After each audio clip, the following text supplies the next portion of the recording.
Wow, I can't believe it's over. I can't believe the tech integration workshop has now been completed. So, hey, I hope that you've had a great time learning all the things together with me on how to really integrate 21st century skills and technology into your building.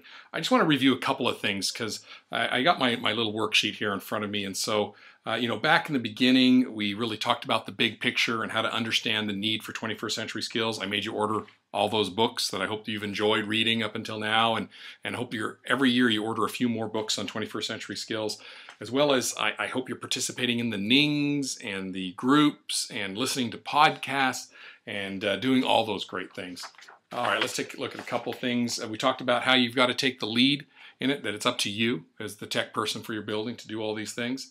We talked about the speed bumps of really time, money, people, and systems. Now, I hope you feel that all that has been fixed. Okay, so time, I've showed you all the tricks that I do to try to reduce the amount of time, as well as not wasting other people's time. I've used the tricks of atomic learning for all those things that people can just help themselves to, as well as the other websites and programs that I use.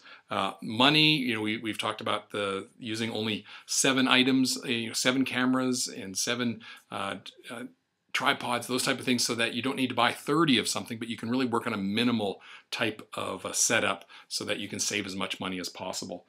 People, this has all been about how to work with the people in your building, how to work with your teachers on getting them to come along. And I hope, as far as systems are concerned, I hope you feel that this is the system that you really need to make this all happen. So those speed bumps hopefully have been flattened out and that you can go as fast as you want now. We talked a lot about grade level artifacts and how to design perfect ones for your students in your building. All right, of course the K-Tech system, you got to know it, train it, embed it, and check it. And that's been a big thing that we've gone through all those steps to make sure that happens. We've talked also about getting that buy-in from administration so that you've got the backing of the principal in your building so that you can make sure this thing really does go forward. You should have presented the technology plan to your building so that everybody has kind of bought into it and they're all supporting it, and then as well as supporting the teachers and everything that they do and learn.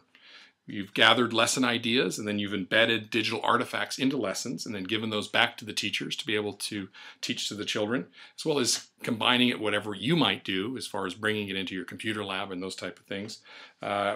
We finished off with ideas like continual professional development for your staff, for your teachers there, and how I've got about 25 different courses that my teachers sign up and take with me so that we can get all that stuff done.